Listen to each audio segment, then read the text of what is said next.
ಉತ್ತರ ಕನ್ನಡ ಜಿಲ್ಲೆಯಲ್ಲಿ ತಾರಕಕ್ಕೆ ಏರಿದ ನೀರಿನ ಅಭಾವ.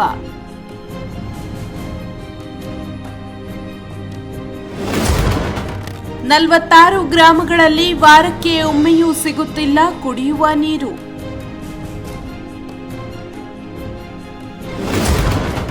ಕುಡಿಯುವ ನೀರು ಪೂರೈಕೆಗೆ ಜಿಲ್ಲಾಡಳಿತದ ಪರದಾಟ.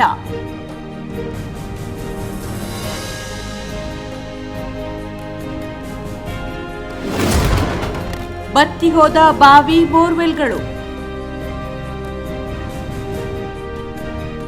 ರಾಜ್ಯದಲ್ಲಿ ಹಲವು ಜಿಲ್ಲೆಗಳಲ್ಲಿ ವರುಣ ತಂಪೇರಿದರೆ ಉತ್ತರ ಕನ್ನಡ ಜಿಲ್ಲೆಯಲ್ಲಿ ಬಿಸಿಲ ತಾಪಕ್ಕೆ ಕುಡಿಯುವ ನೀರಿಗೂ ಸಂಕಷ್ಟ ಎದುರಾಗಿದೆ. ಒಂದೆಡೆ ಖಾಲಿ ಕೊಡ ಹಿಡಿದು ನೀರಿನ ಮೂಲ ಹುಡುಕಿ ಹೋಗುತ್ತಿರುವ ಜನ, ಮತ್ತೊಂದೆಡೆ ಸಾಮಾಜಿಕ ಸಂಘಟನೆಗಳು ಕೊಡುತ್ತಿರುವ ನೀರಿಗಾಗಿ ನಿಂತಿರುವುದು. ಹೌದು, ಈ ದೃಶ್ಯ ಉತ್ತರ ಕನ್ನಡ ಜಿಲ್ಲೆಯದ್ದು. ಈ ಬಾರಿ ಜಿಲ್ಲೆಯ ಕರಾವಳಿ ಹಾಗೂ ಮಲೆನಾಡಿನ 165ಕ್ಕೂ ಹೆಚ್ಚು ಗ್ರಾಮಗಳಲ್ಲಿ ಕುಡಿಯುವ ನೀರಿಗೆ ಬರ ಬಂದರೆ 46 ಹಳ್ಳಿಗಳಲ್ಲಿ ಬಾವಿ ಬೋರ್ವೆಲ್ ಬತ್ತಿ ಹೋಗಿ ವಾರಕ್ಕೆ ಒಂದು ಬಾರಿ ಮಾತ್ರ ನೀರು ಕಾಣುವ ಸ್ಥಿತಿ ನಿರ್ಮಾಣವಾಗಿದೆ. ಜಿಲ್ಲಾ ಪಂಚಾಯಿತಿಯಿಂದ ನಿರ್ಮಾಣವಾಗಿರುವ 241 ಶುದ್ಧ ಕುಡಿಯುವ ನೀರಿನ ಘಟಕಗಳಲ್ಲಿ ಸೂಕ್ತ ನಿರ್ವಹಣೆ ಕೊರತೆ, ವಿದ್ಯುತ್ ಸಂಪರ್ಕ ಸಮಸ್ಯೆಯಿಂದಾಗಿ 224 ಘಟಕಗಳು ಸ್ಥಗಿತವಾಗಿದೆ. ಕಾರವಾರ, ಅಂಕೋಲಾ, ಕುಮಟಾ, ಹೊನ್ನಾವರ ಭಾಗದಲ್ಲಿ ಬಾವಿಗಳು, ಬೋರ್ವೆಲ್ಗಳಲ್ಲಿ ನೀರು ತಳ ಹಿಡಿದು ಉಪ್ಪು ನೀರು ಬರತೊಡಗಿದೆ. ಮಲೆನಾಡು ಭಾಗದಲ್ಲಿ 120ಕ್ಕೂ ಹೆಚ್ಚು ಬೋರ್ವೆಲ್ಗಳು, 80ಕ್ಕೂ ಹೆಚ್ಚು ಸಾರ್ವಜನಿಕ ಬಾವಿಗಳು ಬತ್ತಿ ಹೋಗಿದ್ದು, ಪರ್ಯಾಯ ವ್ಯವಸ್ಥೆಗಳು ಸಹ ಕೈಕೊಟ್ಟಿದ್ದು, ಒಟ್ಟು 11 ತಾಲೂಕುಗಳಲ್ಲಿ ಖಾಸಗಿ ಟ್ಯಾಂಕರ್ ಸಹಯೋಗದಲ್ಲಿ ಕುಡಿಯುವ ನೀರು ವಿತರಿಸುವ ಕೆಲಸ ಮಾಡಲಾಗುತ್ತಿದ್ದು, ಹಲವು ಕಡೆ ತುರ್ತು ಬೋರ್ವೆಲ್ಗಳನ್ನು ತೆಗೆದರೂ ನೀರು ಸಿಗದೆ ತೊಂದರೆಯಾಗುತ್ತಿದೆ. 44 ಊರುಗಳಲ್ಲಿ ನೀರು ಕೊರತೆ ಇದೆ, ನೀರು ಸಂಬಂಧಪಟ್ಟ ಸಮಸ್ಯೆ ಇದೆ ಅಂತ ನನಗೆ ಮಾಹಿತಿ ಬಂದಿದೆ.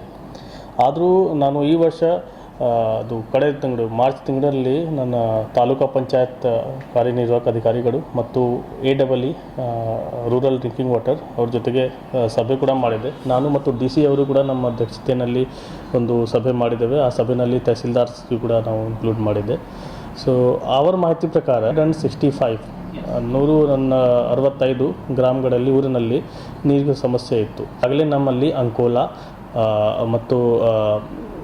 ಮತ್ತು ಖಳಿಯಾಲ್ ಅಲ್ಲಿಂದ ಗ್ರಾಮ ಪಂಚಾಯತ್ ಅವರು ಅಕೌಂಟ್ ಡೀಟೇಲ್ಸ್ ಕೂಡ ಕೊಟ್ಟಿದ್ದಾರೆ. ಯಾಕೆಂದರೆ ಪ್ರತಿಯೊಂದು ಗ್ರಾಮ ಪಂಚಾಯತ್ಗೊಂದು ಈ ಕುಡಿಯೋ ನೀರು ಸಂಬಂಧಪಟ್ಟ ಒಂದು ಅಕೌಂಟ್ಸ್ ಇರುತ್ತೆ. ಅಕೌಂಟ್ ಡೀಟೇಲ್ಸ್ ಅವರು ಕೊಟ್ಟಿದ್ದಾರೆ. ಆ ಅಕೌಂಟ್ಗೆ ನಾಳೆ ಅವರು ಅಮೌಂಟ್ ಕೂಡ ಜಮಾ ಮಾಡ್ತಿದ್ದಾರೆ. ಬೇರೆ ಮೊನ್ನೆ ನಾನು ಸಿರ್ಸಿ ವಿಸಿಟ್ ಹೋದಾಗ ಅಲ್ಲಿ ಕೂಡ ಡೈರೆಕ್ಷನ್ಸ್ ಕೊಟ್ಟಿದೆ. ತಕ್ಷಣ ಅದು PDOಗಳು ಅಕೌಂಟ್ ನಂಬರ್ ಶೇರ್ ಮಾಡ್ತಾರೆ, ಅಲ್ಲಿ ಕೂಡ ಅಮೌಂಟ್ ಬರುತ್ತೆ. ಸೊ ಫಂಡ್ ಬಗ್ಗೆ ಸಮಸ್ಯೆ ಏನಿಲ್ಲ.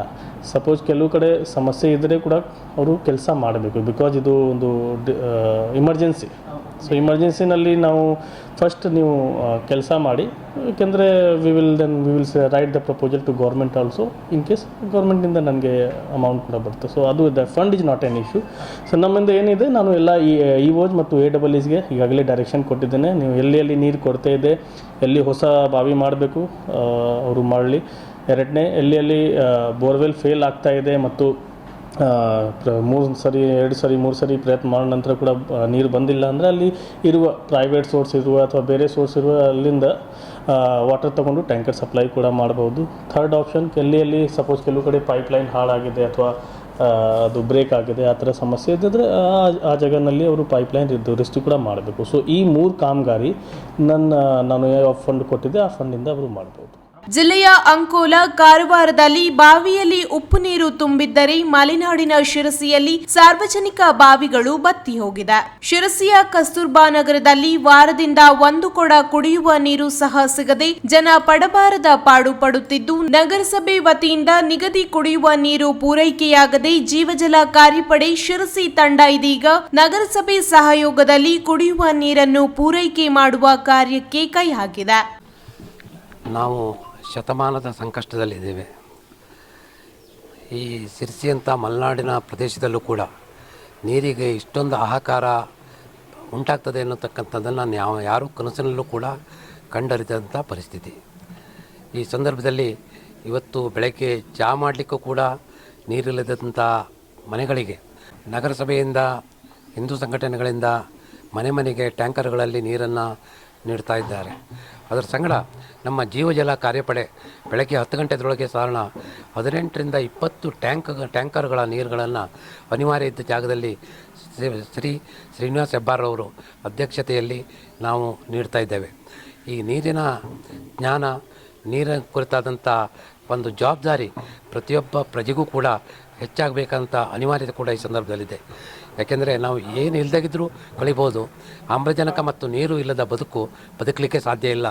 ಜೀವಜಲ ಕಾರ್ಯಪಡೆ ಸಾಧ್ಯವಾದಷ್ಟು ಮಟ್ಟಿಗೆ 24 ಕೆರೆಗಳನ್ನು ಮಾಡೋದರ ಮೂಲಕವಾಗಿ ಈ ರೀತಿ ಪ್ರತಿನಿತ್ಯ 18-20 ಟ್ಯಾಂಕರ್ಗಳ ನೀರನ್ನು ಉಚಿತವಾಗಿ ನೀಡುವುದರ ಮೂಲಕವಾಗಿ ನಾವು ನಮ್ಮ ಕೆಲಸವನ್ನು ಮಾಡ್ತಾಯಿದ್ದೇವೆ.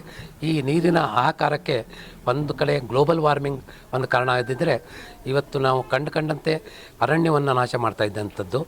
ನಾವು ಶ್ರದ್ಧೆಯಿಂದ ಗಿಡ ನೆಟ್ಟು ಮರವನ್ನು ಬೆಳೆಸ್ತಕ್ಕಂಥ ಕಾಯಕದಲ್ಲಿ ನಮ್ಮನ್ನು ಪರಿಪೂರ್ಣವಾಗಿ ತೊಡಗಿಸಿಕೊಳ್ಳದೆ ನಾವು ಬೇಜವಾಬ್ದಾರಿಯಾಗಿದ್ದು ಕೂಡ ಇದಕ್ಕೆ ಕಾರಣ ಅಂತ ನಾವು ಅಂದ್ಕೊಳ್ತೇವೆ. ಸದ್ಯ ಉತ್ತರ ಕನ್ನಡ ಜಿಲ್ಲೆಯಲ್ಲಿ ಕುಡಿಯುವ ನೀರಿನ ಅಭಾವ ಮುಗಿಲು ಮುಟ್ಟಿದೆ. ರಾಜ್ಯದ ಹಲವು ಭಾಗದಲ್ಲಿ ಮಳೆ ಬಂದರೂ ಉತ್ತರ ಕನ್ನಡ ಜಿಲ್ಲೆಯ ಹಲವು ಭಾಗಗಳಲ್ಲಿ ಮಳೆಯ ಹನಿಯೇ ಕಂಡಿಲ್ಲ. 2 ದಿನದಲ್ಲಿ ಉತ್ತಮ ಮಳೆಯಾಗದಿದ್ದರೆ ಜಿಲ್ಲೆಯ ನದಿ ಮೂಲಗಳು ಸಹ ಬತ್ತಿ ಹೋಗುವ ಆತಂಕ ಎದುರಾಗಿದೆ. ಅಲ್ಲೋ ರೀ, ನೀರೇ ಸಿಗಲ್ಲಾಗ್ಯಾವ್ರಿ. ನೀರು 4 ದಿನ ಆಯ್ತು ನೀರೇ ಇಲ್ರಿ. ಈಗ ನೀರಿನ ಭಾಳ ಸಮಸ್ಯೆ ಅದ್ರಿ. ಈಗೇನಾದ್ರು ಅಡುಗೆ ನೀರಿಲ್ರಿ, ಬಟ್ಟೆ ತೊಳೆಗೆ ನೀರಿಲ್ರಿ. ನೀರಿನ ಭಾಳ ಸಮಸ್ಯೆ ಅದ ನೋಡ್ರಿ. 4-5 ದಿನ ಐತಿ, 1 ವಾರ ಆಯ್ತು ನೀರೇ ಬರ್ಲಾಗ್ಯಾವ್ರಿ. ಈಗ ಕುಡಿಯೋ ನೀರಲ್ರಿ. ಅಲ್ಲಿ ಭಯ ಅಂತ ಇರ್ತಾವ್ರಿ. ಅವು ಏನದ 2 ದಿನಕ್ಕೊಮ್ಮ ಒಂದು ಅರ್ಧ ಕೂಡ ಬರ್ತಾವ್ರಿ. ನೀರೇ ಸಿಗಲ್ರಿ ಅಲ್ಲಿ. ಮಳೆ ಇಲ್ಲ, ಏನೂ ಇಲ್ರಿ. ಮಳೆ ಇಲ್ಲ, ಏನೂ ಇಲ್ರಿ. ನೀರಿನ ಭಾಳ ಸಮಸ್ಯೆ ಅದ್ರಲ್ಲಿ. ಇವ್ರು ಟ್ಯಾಂಕರ್ದವ್ರು 2 ದಿನಕ್ಕೆ 4 ದಿನಕ್ಕೊಮ್ಮ ಬರ್ತಾರೆ ರೀ. ಇವರು 4 ದಿನಕ್ಕೊಮ್ಮ ಬರ್ತಾರೆ. 15 ಕೊಡ ಸಿಗ್ತಾವ್ರಿ. 15 ಕೊಡ ಸಾಲಲ್ರಿ ನಮ್ಗೆ ನೀರು. ಹೆಂಗೆ ಜೀವನ ಹೆಂಗೀಗ? ಮತ್ತೆ ಹ್ಯಾಂಗ ಮಾಡೋದು ನೋಡ್ರಿ ಜೀವನ ಹೆಂಗಂದ್ರೆ. ಕಷ್ಟ ಆಯ್ತಾ? ಕಷ್ಟನೇ ಅದ್ರಿ ನೀರಿಂದು. ಇವತ್ತೇ ನೀರು ಬಂದಾವು, 15 ಕೊಡ ಕೊಡ್ಲಾಕತ್ತಾರ. ಮತ್ತು ಮುಂದೆ ಬೇಕಂತ ಹೋಗ್ತಾರೆ ರೀ ಅವರು. ಹೆಂಗೆ ನಿಮ್ದು? ಮತ್ತೆ ಹ್ಯಾಂಗ ಮಾಡ್ತಾರೆ ನೋಡ್ರಿ ಮುಂದೆ. ಮಳೆ ಬರ್ಬೇಕು ಬಿಡ್ರಿ. ಮತ್ತು ಈಗ ನಮ್ಮ ಕೈ ಅಂದ್ರಿ ಮಳೆ ಬರ್ಬೇಕ್ರಿ. ಅದಲ್ಲ ಮಳಿನೇ ಆಗಲ್ಲಾಗ್ಯದಲ್ರಿ. ಮನೆ ಒಂದು ಆಯಿತು, ಅಟ್ಟಿಗೆ ಹೋಗ್ಬಿಡ್ತಾರೆ ಅದು ಮಳೆ. ಮನೇಲಿ ಎಷ್ಟು ಜನ ಇರ್ತೀರಿ? ಮ್ಯಾಗ ರೀ ನಾವು 4 ಜನ ಇದೇವ್ರಿ. ನೀರೇ 4 ದಿನಕ್ಕೆ 4 ದಿನ ಇದೇವ್ರಿ. ನೀರೇ ಸಾಲಲ್ರಿ. ಮತ್ತು ಎಲ್ಲ ಒಳಗೆ ಬಟ್ಟೆ ತೊಗೊಳೋದು ಎಲ್ಲ ಒಳಗೆ ನೀರು ಸಮಸ್ಯೆ ಭಾಳ ಅದ್ರಿ ನೀರಿಂದು.